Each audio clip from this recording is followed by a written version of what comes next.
Bismillahirrahmanirrahim.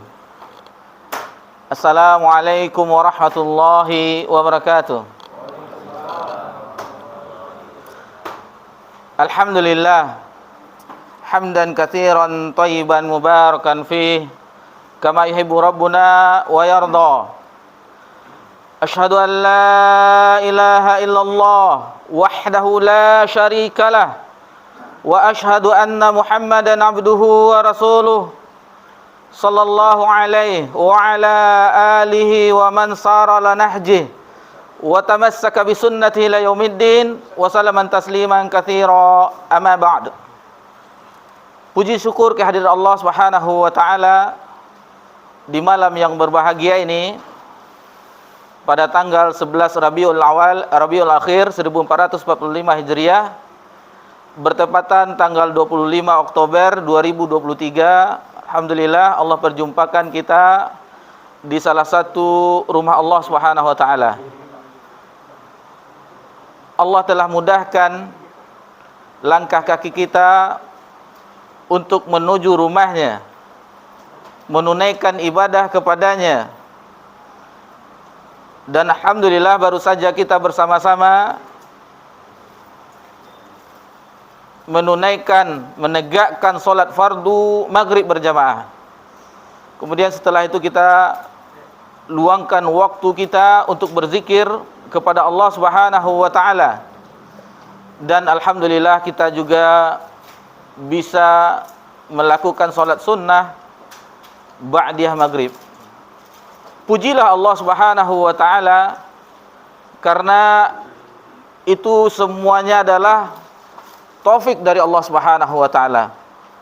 Tidak akan mungkin kita bisa beribadah kepadanya kecuali atas petunjuk taufik dari Allah Subhanahu wa taala. Dan menjelang azan Isya nanti, alhamdulillah kita bersama-sama belajar. Karena yang berbicara juga masih belajar, apalagi yang mendengarkan, yang ada yang sudah sepuh, dan mungkin dari keilmuan mungkin ada yang melebihi yang berbicara. Kemudian salawat beriringkan salam kepada Nabi kita tercinta, Nabi Muhammad sallallahu alaihi wasallam. Di kesempatan yang berbahagia ini, sebelum kita memulai kajian kita, kami mengucapkan terima kasih kepada pengurus Bapak Randy yang telah menghubungi kami, kemudian Bapak Mukhlis sebagai moderator juga tadi, dan kemudian bapak-bapak, ibu-ibu, saudara-saudari yang juga hadir pada kesempatan ini. Kami ucapkan jazakumullah khaira, semoga Allah membalas kebaikan antum semuanya, antunna, dan hanya itu yang bisa membalas, hanya Allah Subhanahu wa taala yang bisa membalas kebaikan hambanya. Sebagaimana dihubungi oleh panitia apa tema kajian kita, karena ini dapat kabar kami bahwa ini adalah kajian perdana, ya Pak. Perdana. Masya Allah, ini suatu langkah baik bagi musola ini, Madiatul Ihsan. Mudah-mudahan banyak program-program kegiatan Maudiul Ihsan, ya, Maudiul Ihsan. Mudah-mudahan banyak kebaikan yang akan bisa kita lakukan bersama-sama, terutama jamaah yang senantiasa di solat 5 waktu di musola ini. Tema pembahasan kita mengenai bagaimana kita harus mengetahui syarat diterimanya amalan. Kajian yang temanya sudah ada di jawaban hati kita masing-masing, karena pembahasan ini pembahasan dasar, dan kita juga mengetahui, oh ini paling syaratnya ada 2. Pertama ikhlas, yang kedua mengikuti Nabi sallallahu alaihi wasallam. Namun kita mengingatkan diri kita pribadi dan bapak-bapak ibu semuanya, bahwasanya di dalam mempelajari agama Allah Subhanahu wa taala, selain kita menambah pelajaran baru, kita juga diminta untuk mengulang-ulang pelajaran. Karena terkadang kita membahas sesuatu seperti di keadaan kita di hari-hari belakangan ini, bahkan kita perhatikan di media orang-orang berbantah-bantahan terhadap situasi keadaan saudara-saudara kita di bumi Syam, di negeri Syam. Sehingga kalau kita perhatikan ada sisi negatif yang kita lihat. Kita berbantahan yang tidak ada manfaatnya. Namun terkadang kita lupa dengan pelajaran yang seharusnya kita amalkan. Mudah-mudahan dengan ini kita bisa terus belajar sehingga dengan ilmu yang Allah anugerahkan kepada kita membuat hati kita lembut, membuat hati kita lapang, sehingga mudah bagi kita untuk melakukan ketaatan-ketaatan kepada Allah Subhanahu wa taala. Baik. Syarat diterimanya amalan. Mungkin hadir di pikiran kita di sini ada kata-kata amalan. Terkadang kita juga mendengar ibadah.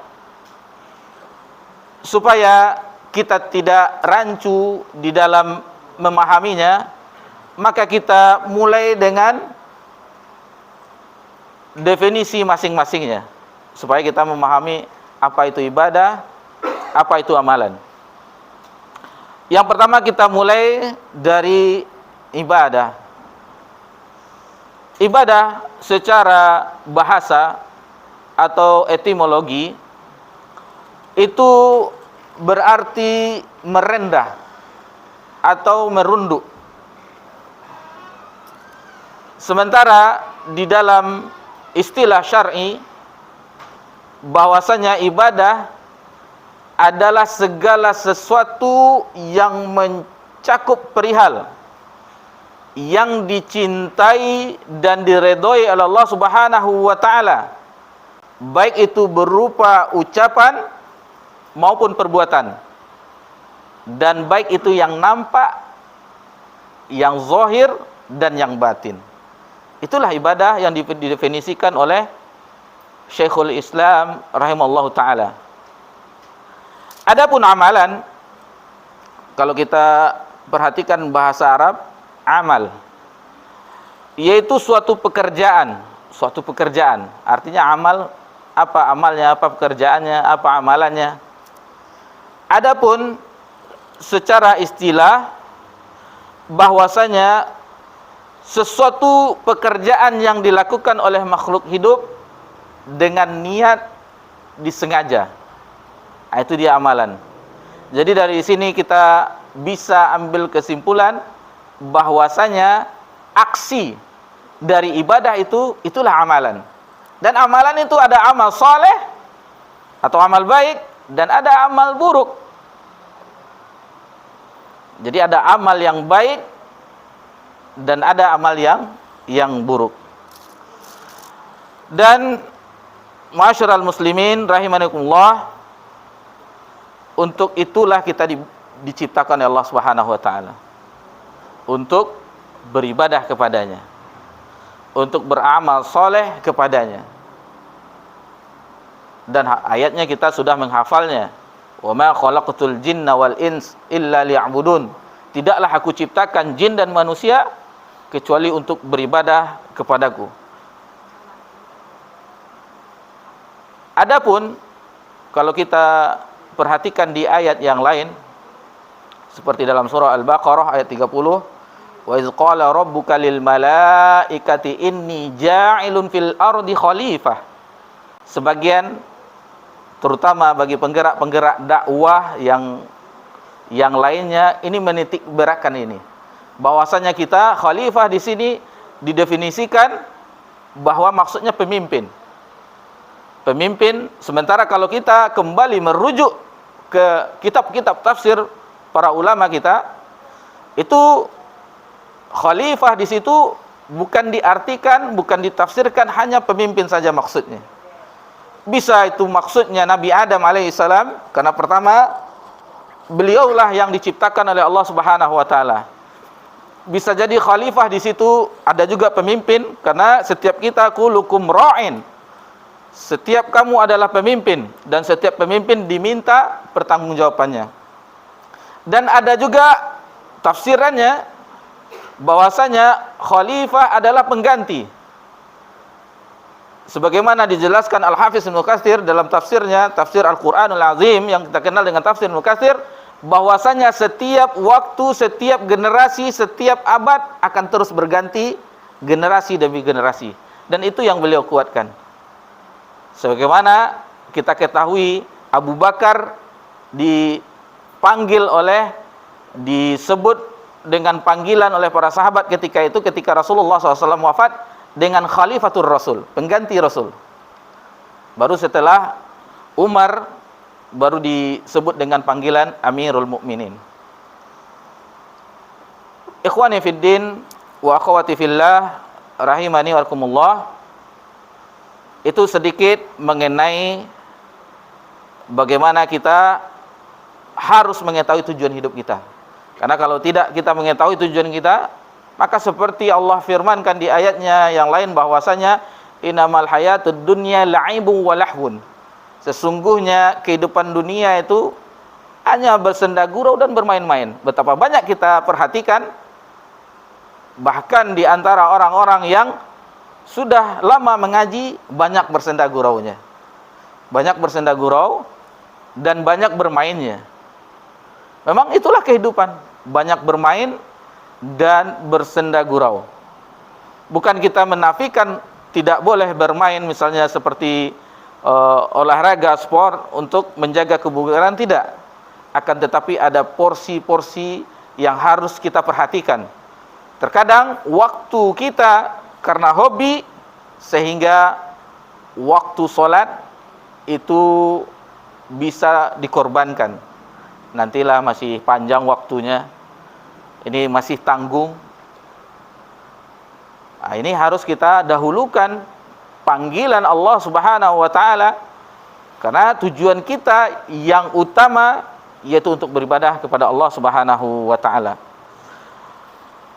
Bapak-bapak, ibu-ibu yang semoga diberkahi dan dirahmati oleh Allah Subhanahu wa taala, adapun rukun ibadah itu dijelaskan oleh para ulama kita, sebagaimana Al-Imam Ibnu Qayyim rahimahullah taala, itu ada 3. Rukun ibadah ada 3.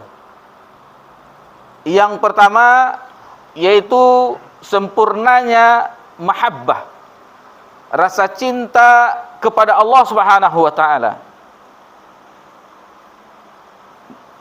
Itu rukun yang pertama, dan 3 rukun ini harus ada di dalam ibadah kita, dalam amalan kita. Allah Subhanahu wa taala berfirman dalam surah Al-Baqarah ayat 165, walladzina amanu asyaddu hubbalillah. Dan orang-orang yang beriman itu sangat cinta kepada Allah Subhanahu wa taala.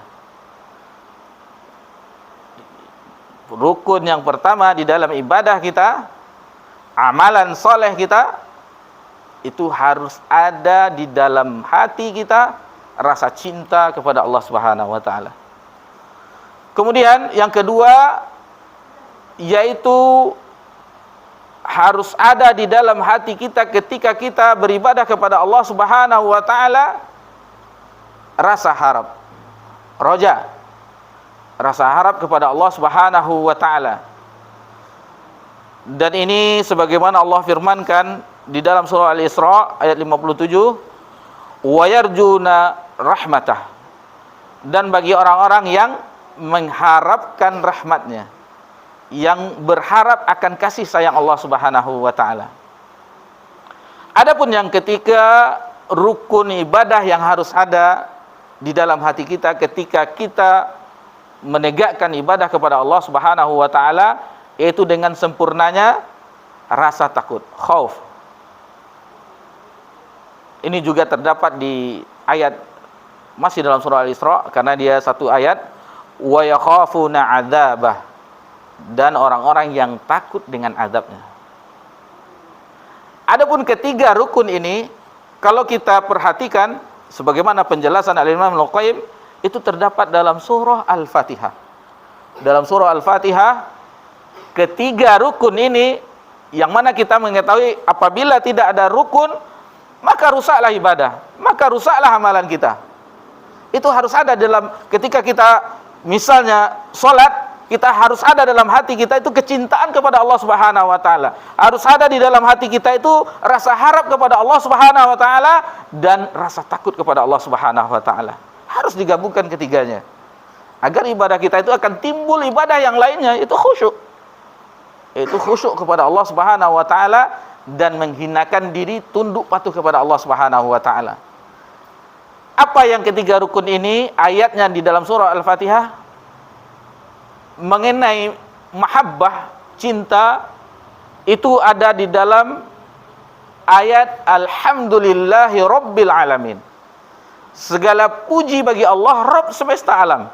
Itu menandakan bahwasanya kalau kita telah memuji Rabb kita dengan pujian-pujian yang hanya untuknya, Rabb yang mengatur alam semesta, maka itulah bukti kita cinta kepada Rabb kita. Kemudian yang kedua, adanya rasa harap kepada Allah Subhanahu wa taala di ayat setelahnya. Ar-Rahmanir Rahim. Bahwasanya Allah Maha Pengasih dan lagi Maha Penyayang. Dan adapun rukun yang ketiga, itu rasa takut, khauf kepada Allah Subhanahu wa taala di ayat berikutnya. Maliki yaumiddin, yang menguasai hari kemudian atau hari kiamat, hari pembalasan. Dari ketiga ayat ini perhatikanlah ikhwani fiddin wa akhwati fillah, alhamdulillahi rabbil alamin, dengan rasa cinta yang penuh kepada Allah Subhanahu wa taala, Ar-Rahmanir Rahim, dengan rasa ingin berharap kasih sayang Allah Subhanahu wa taala, kemudian Malik Yaumiddin, rasa takut kepada Allah Subhanahu wa taala dengan ketakutan yang sempurna, harap yang sempurna, cinta yang sempurna. Perhatikan ayat setelahnya. Iyyaka na'budu wa iyyaka nasta'in. Dengan rasa cinta, dengan rasa harap, dengan rasa takut, maka kepada Engkaulah, hanya kepada Engkaulah kami menyembah, dan hanya kepada Engkaulah kami meminta pertolongan. Allahu Akbar. Bagaimana mulianya ayat ini kalau kita pahami, sehingga ketika kita membaca ayat ini atau mendengarkan imam membaca ayat ini, surah ini di awal setiap hari kita sholat, maka akan hadir kekhusyuan kita kepada Allah Subhanahu wa taala. Bapak-bapak, ibu-ibu yang semoga diberkahi dan dirahmati oleh Allah Subhanahu wa taala. Lalu kita masuk ke pembahasan tema kajian kita, yaitu syarat diterimanya ibadah atau amalan kita. Syarat yang mana tidak terpenuhi syarat ini, maka amalan itu rusak. Amalan itu bisa jadi tidak diterima oleh Allah Subhanahu wa taala. Sebagaimana di awal tadi kajian kita telah singgung, yang pertama yaitu ikhlas. Ikhlas kepada Allah Subhanahu wa taala. Setiap ibadah, setiap amalan yang kita lakukan kepada Allah Subhanahu wa taala harus ikhlas, mengharapkan pahala di sisi Allah Subhanahu wa taala. Yang kedua, harus ittiba, mengikuti bagaimana sunnah atau contoh dari Nabi sallallahu alaihi wasallam. Dua syarat ini harus ada di dalam amalan kita, harus ada pada ibadah kita. Di antara dalilnya yang kita ingatkan kembali bahwasanya mengenai ikhlas dalam surah Al-Bayyinah ayat 5, wa ma umiru illa liya'budullah mukhlishina lahuddin. Tidaklah kami perintahkan kecuali untuk beribadah kepada Allah dengan ikhlas. Ala lillahi dinul khalis dalam surah Az-Zumar. Ketahuilah hanya milik Allah lah agama yang khalis, agama yang ikhlas. Kemudian di dalam hadis, sebagaimana kita ketahui, hadis ini dijadikan hadis pertama oleh para ulama kita. Oleh para ulama kita yang menulis kitab-kitabnya, dijadikan hadis yang pertama. Katakan saja hadis Arba'in An-Nawawiyah, atau Riyadus Shalihin, atau kitab-kitab ulama yang kita jumpai banyak memulai kitabnya dengan hadis ini. Hadis dari Umar bin Khattab radhiyallahu anhu diriwayatkan oleh Imam Bukhari dan Imam Muslim, innamal a'malu binniyat. Sesungguhnya amalan itu tergantung kepada niatnya. Kalau niatnya kita ikhlas kepada Allah Subhanahu wa taala, maka kita akan mendapatkan ganjaran oleh Allah Subhanahu wa taala. Kalau niat kita riya, sum'ah, maka itulah yang kita peroleh. Itulah yang kita peroleh. Ingatkah kita akan hadis, dan ini ketika hadis ini disampaikan oleh perawi-perawinya, para perawinya semuanya menangis. Semua menangis. Ketika mendengar hadis ini disampaikan kepada generasi muridnya, kemudian muridnya menyampaikan ke muridnya, semua menyampaikan hadis ini dengan keadaan menangis. Yaitu 3 orang yang pertama kali dicampakkan, 3 golongan manusia yang pertama kali dicampakkan ke neraka. Yang pertama itu bukan orang kafir, bukan orang munafik, bukan orang pelaku kesyirikan, tetapi ketiganya ini adalah ahli ibadah. Yang pertama orang yang berilmu. Orang yang berilmu yang mana ketika di dunia, di yaumil qiyamah, ditanya oleh Allah Subhanahu wa taala, dia mengatakan bahwa dia dengan ilmunya itu mengharapkan ikhlas karena Allah Subhanahu wa taala. Lalu Allah Subhanahu wa taala berfirman, kazabta, engkau telah berbohong, bahwasanya engkau mengatakan ini, engkau melakukan ini supaya dikatakan oleh orang alim, orang berilmu. Kemudian yang kedua adalah orang yang dermawan, yang memiliki harta, lalu dia sumbangkan di jalan Allah Subhanahu wa taala. Ada donasi tentang kemanusiaan saudara kita di Palestina, dia ikut serta semua rekening. Ada rekening yang lewat semuanya. Lalu di akhirat dipertanggungjawabkan di sisi Allah Subhanahu wa taala, di hadapan Allah Subhanahu wa taala, maka dikatakannya ikhlas karena Allah Subhanahu wa taala. Allah Subhanahu wa taala berfirman, engkau telah berbohong, kadzabta. Faqad qil, engkau telah mendapatkan balasannya di dunia, yaitu disebut orang dermawan. Lalu yang ketiga adalah orang yang berperang di jalan Allah, jihad di jalan Allah Subhanahu wa taala. Jadi bukan saja harta, bukan saja ilmu, tetapi nyawa dikorbankan untuk mendapat pujian manusia. Nyawa dikorbankan untuk mendapat pujian manusia. Ketika ditanya oleh Allah Subhanahu wa taala di akhirat kelak, maka dia mengatakan itu berjuang fi sabilillah, untuk menegakkan kalimat Allah Subhanahu wa taala. Allah berfirman, engkau telah berbohong. Ini 3 golongan yang semuanya orang ahli ilmu, orang berilmu, orang yang dermawan, lalu yang ketiganya orang yang berjihad di jalan Allah Subhanahu wa taala. 3 golongan ini yang Allah hinakan, dicampakkan ke dalam neraka yang pertama kali. Coba perhatikan bagaimana kita, keseharian kita, ibadah kita, salat kita, puasa kita, haji umrah kita yang berkali-kali. Apakah itu lillah Atau majelis ini, kita adakan kajian, kita hidupkan musola ini, apa niat kita? Apa ingin berbangga-bangga bahwa saya telah menggerakkan dakwah? Atau yang berbicara, oh telah menyampaikan firman Allah Subhanahu wa taala atau hadis Nabi sallallahu alaihi wasallam. Allah akan sibak semuanya di akhirat kelak. Masyarul muslimin rahimakumullah, masalah yang poin yang pertama di syarat ibadah ini poin yang berat. Ikhlas itu ibadah. Jangankan kita, ulama terdahulu, semisal Sufyan Ats-Tsauri rahimahullah taala, la asyaddu minni, tidak ada yang berat bagiku illa niyah, kecuali niatku. Karena hati itu berbolak-balik, hati berbolak-balik.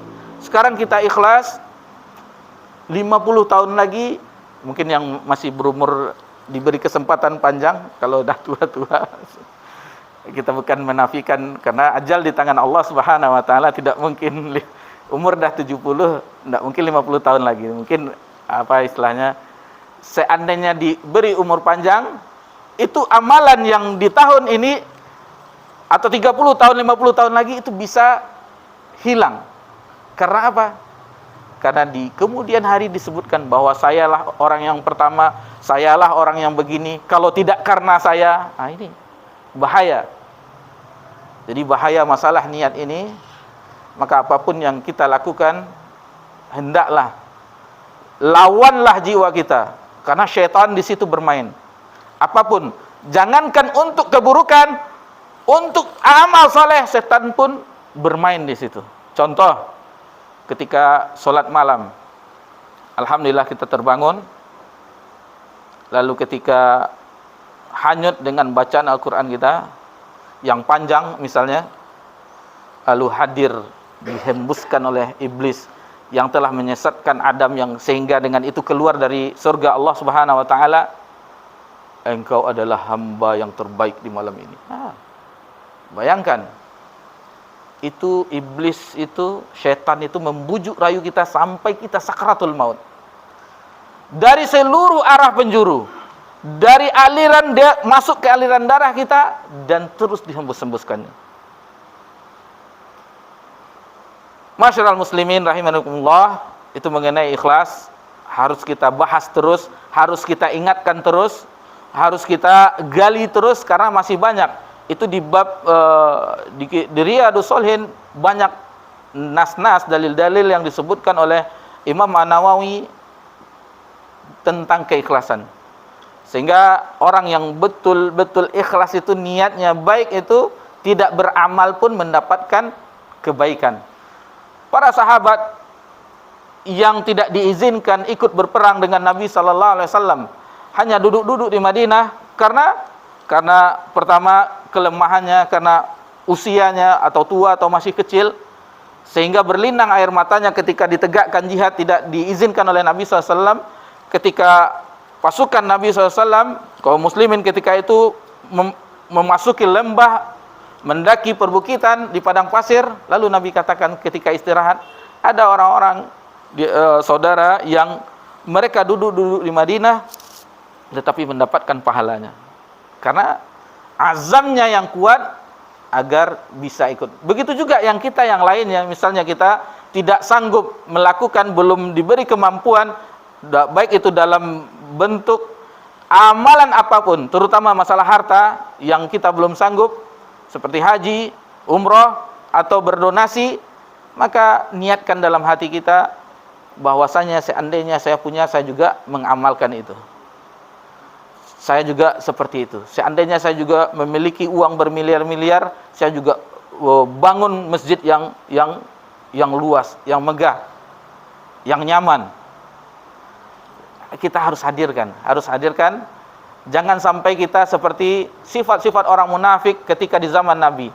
Ketika ada yang berinfak sedikit, lalu dia mengatakan Allah tidak butuh dengan sedekah infaknya.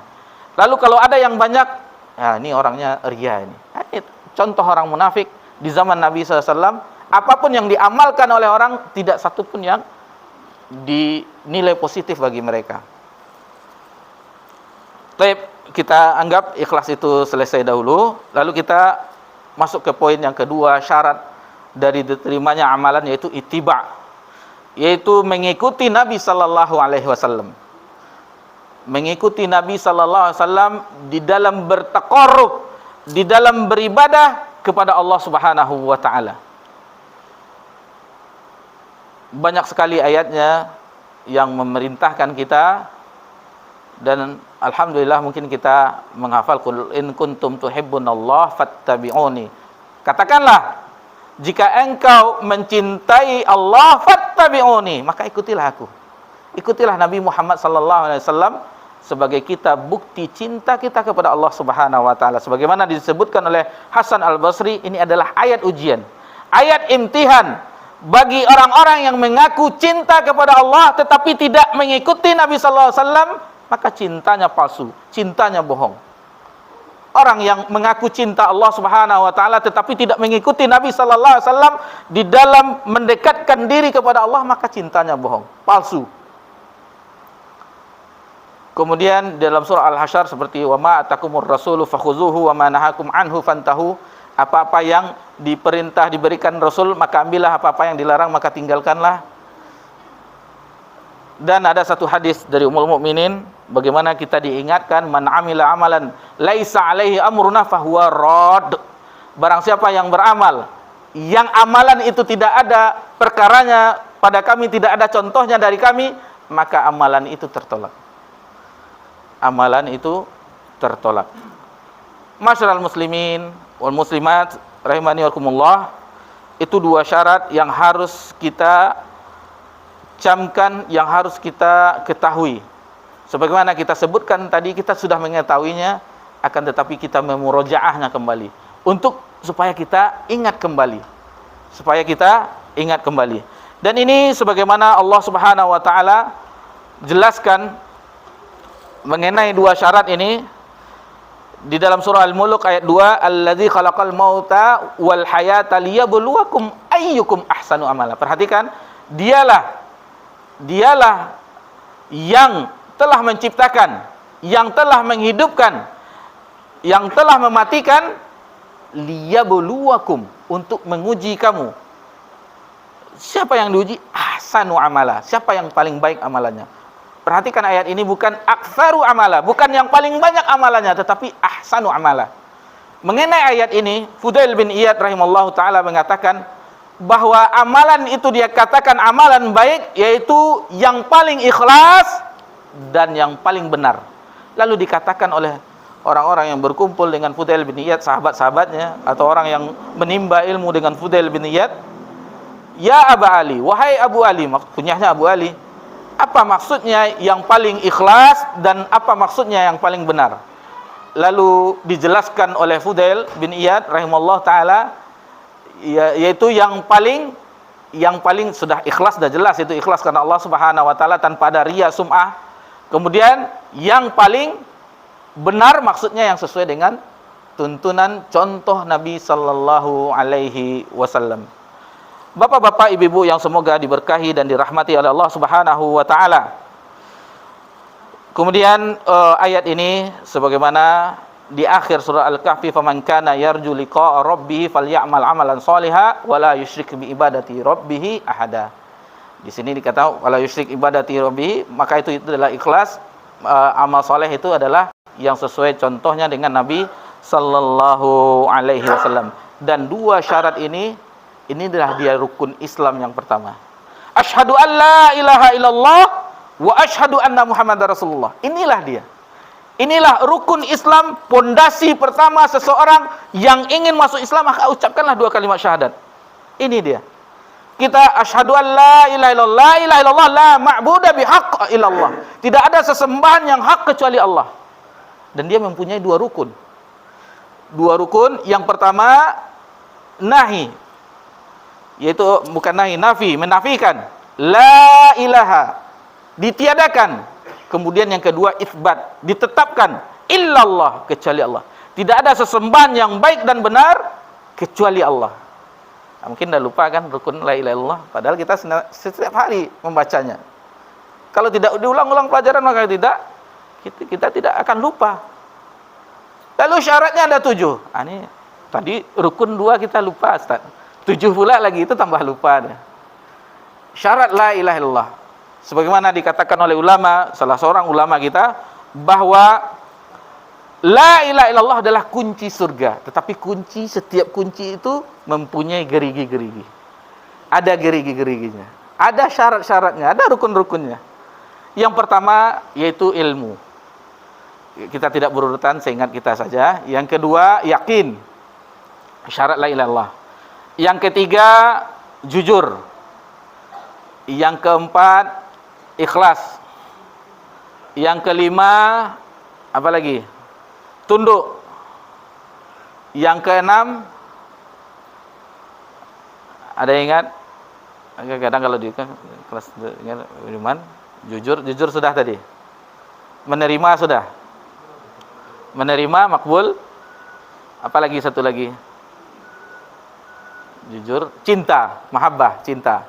Jadi itu 7 syarat dari la ilallah. Adapun wa asyhadu anna Muhammadar Rasulullah itu harus terpenuhi, bahwasanya kita harus konsekuensinya membenarkan kabar dari tasdiqu fima akhbar, membenarkan kabar dari Nabi sallallahu alaihi wasallam, lalu mentaati perintah Nabi sallallahu alaihi wasallam, lalu yang ketiga meninggalkan apa yang dilarang oleh Nabi yang sallallahu alaihi wasallam, yang keempat la ibadallah illa bima syara', tidak beribadah kepada Allah Subhanahu wa taala kecuali apa yang disyaratkan oleh, yang dicontohkan oleh Nabi sallallahu alaihi wasallam. Harus ada 4 komponen tadi dalam syahadat Muhammad dan Rasulullah. Taib, sedikit lagi, lalu bahwasanya orang yang beramal adalah orang yang bahagia, jiwanya akan lapang. Orang yang beramal soleh, maksudnya bukan beramal toleh, beramal soleh itu akan lapang jiwanya. Sebagaimana Allah Subhanahu wa taala firmankan, man amilan solihan min dzakarin au untha wa huwa mu'min. Barang siapa yang beramal soleh, baik dia laki-laki dan ataupun perempuan, wa huwa mu'min, dan dia beriman, syaratnya beriman, falahnuyannahu hayatan thayyibah, maka akan kami berikan kepadanya kehidupan yang baik. Kehidupan yang baik. Kemudian agar amal kita itu dicintai oleh Allah Subhanahu wa taala, maka senantiasa melakukan amalan walaupun sedikit. Ahabu, amalan yang paling dicintai oleh Allah Subhanahu wa taala yaitu dawam, yang senantiasa dilakukan walaupun itu sedikit. Walaupun itu sedikit. Senantiasa baca Al-Qur'an, tidak bisa 1 juz 1 hari, usahakan ada terus. Kemudian yang lain-lainnya sedekah, walaupun 2.000, 5.000, ada terus. Usahakan terus. Yang penting ada setiap harinya. Apalagi ibadah-ibadah mahdhah seperti sholat wajib, dan begitu juga diusahakan sholat malam.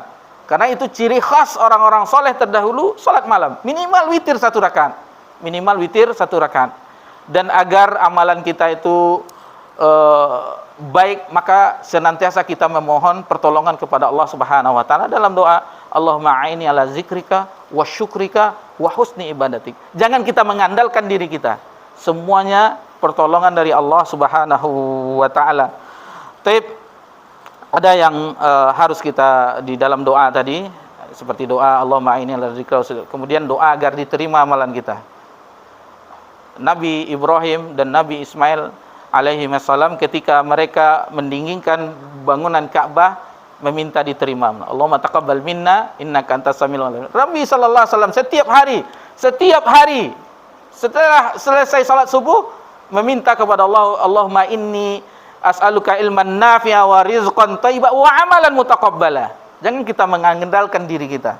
Maka kita bermohon kepada Allah Subhanahu wa taala.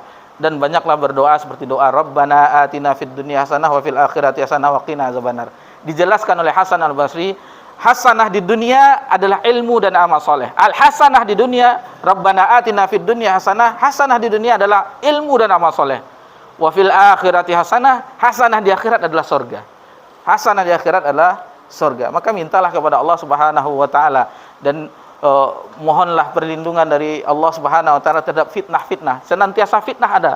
Fitnah baik di dunia nyata, di dunia maya, senantiasa ada. Dan ingatlah, hati kita, ukhuwah kita harus dijaga. Karena di dalam riwayat yang lain dijelaskan bahwasanya iblis itu sudah putus asa dengan agar orang tidak menyembah Allah. Tetapi agar orang berselisih, maka ditimbulkannya hasad di dalam hati-hati kita agar kita benci dengan fulan, dengan si fulan. Itu pekerjaan iblis agar kita tidak saling menguatkan. Demikianlah yang bisa kita bahas di kesempatan yang pertama ini. Mohon maaf jika ada kesalahan di dalam penyampaian, dan itu apabila ada kebenaran itu datangnya dari Allah dan Rasulnya. Adapun apabila itu kesalahan itu dari diri kami pribadi. Subhanakallahumma bihamdika asyhadu an la ilaha illa anta astaghfiruka wa atubu ilaik. Wassalamu ala nabi Muhammad sallallahu alaihi wasallam wa ala alihi washabihi jami'in. Walhamdulillahirabbil alamin. Wassalamualaikum warahmatullahi wabarakatuh.